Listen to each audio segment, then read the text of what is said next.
తెలుగు అక్షరమాల సంపూర్ణ రామాయణం. ఆ అయోధ్య నగరానికి రాజు దశరథ మహారాజు. ఆయనకు ముగ్గురు భార్యలు కౌసల్య, సుమిత్ర, కైకేయి. ఈ ఇక్ష్వాకు వంశాన శ్రీ మహావిష్ణువే శ్రీరాముడే జన్మించిన కథ. ఈ రామాయణ మహాకావ్యము వాల్మీకి మహర్షిచే రచింపబడినది. ఉడుత భక్తికి మెచ్చి ముక్తి నొసంగిన పరమాత్ముని దివ్య గాథ. ఊయల లోప లాలించడానికి సంతతి లేదని చింతించెను రాజు. ఋషుల ఉపదేశము పొంది పుత్రకామేష్టి యాగము చేయగా ఎదురుగా నిలిచే పరవాన్నపు పాత్రతో యజ్ఞపు పురుషుడు ఏ తెంచిరి రామ లక్ష్మణ భరత శత్రుఘ్నులు వారి గృహము పావనము చేయక ఐక్యమత్యముతో మెలిగిరి వశిష్ఠుడి గురుకులమునందు సకల విద్యను అభ్యసింప.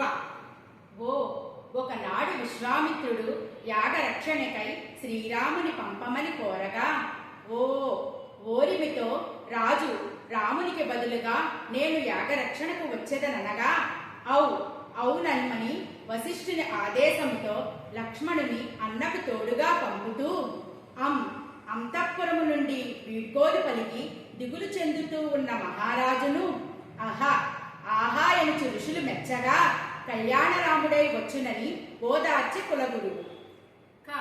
కరములందు ధనస్సులు ధరించి యాగరక్షణకై కదిలిని రామలక్ష్మణులు ముని వెంట. కలువైన మారీచ సుబాహులను తరిమి తాటికిని వదయించి యాగరక్షణ చేయగా గగనాన విలుల వానలు కురియగా అహల్యకు పాదస్పర్శతో శాప విమోచనం కలిగించి ఘనకీర్తియసుడైన జనక మహారాజు నిధులకు తరలిది స్వయంవరం తిలకించగా చక్కని చుక్క జానకిని చేపట్టి శివధనుసును ఎక్కుపెట్టి శ్రీరాముడు గురువు ఆజ్ఞతో ఛత్ర చామరములు వీచి స్వాగతం పలుకగా అతి వైభవముగా జరిగే శ్రీ సీతారామ కళ్యాణము. జగతిలో రాముడు ఒక్కడే ఉండాలని పంతముతో వచ్చిన పరశురాముని శాంతింపచేసి జంకారనాదములు మిన్నంట మ్రోగంగా సతితో వేయించేసిన అయోధ్యకు కళ్యాణ రాముడు. టక్కరి మాటల మందర బోధతో కైకేయి వరములడిగే. ఆభరణములు పట్టు వస్త్రములు వీడి నారచీరలు ధరించే శ్రీరాముడు.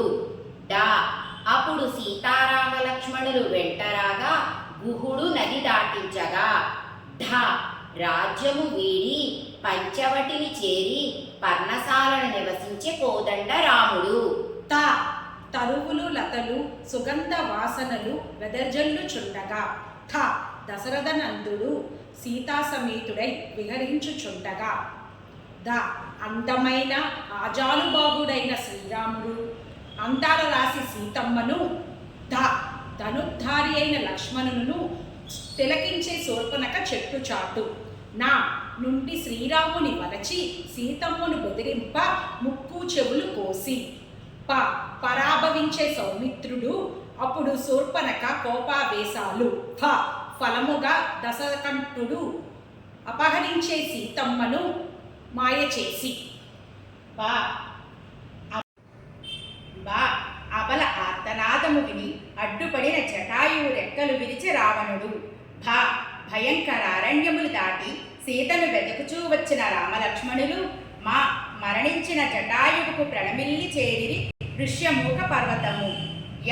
యతి వేషములో వచ్చిన హనుమ తన స్వామిని శ్రీరాముని గుర్తించి ఆదరమును ఆహ్వానించి సుగ్రీవుని చెంతకు చేర్చి సీతమ్మ జాడ తెలుసుకొనుటకై జలధి లంఘించి లంకకు చేరి సీతమ్మకు ముద్రికనిచ్చి నమస్కరించి వలదు శోకము రాముడేతించునని పలికి లంకా దహనము చేసి శరవేగంతో శ్రీరాముని చేరి అమ్మ క్షేమమును తెలిపి వానర సైన్యముతో భీషణ సంగ్రామం సలుప సంద్రంపై వారధి నిర్మించి లంకకు చేరి సమస్త వానర శ్రేష్ఠులు లక్ష్మణ హనుమ సమేతంగా దానవుల సమూహ సంహారం జరిపి దశకంఠుని గురించి అగ్నిపునీత సీతాదేవిని అలా సుగుణాల రాశిని సౌమిత్రి వెంట రాగా చేరెను. అక్ష అంతరిక్షమున పుష్పక విమానం ఎక్కే మిత్ర బృందంతో. అరమరికలు లేకుండా ప్రజలను పాలించిన అయోధ్య నగర శ్రీ సీతారామచంద్రమూర్తి పాదములకు సాష్టాంగ నమస్కారములు, శతకోటి ప్రణామములు. తెలుగు అక్షరమాల సంపూర్ణ రామాయణము. జై శ్రీరామ్, జై శ్రీరామ్, జై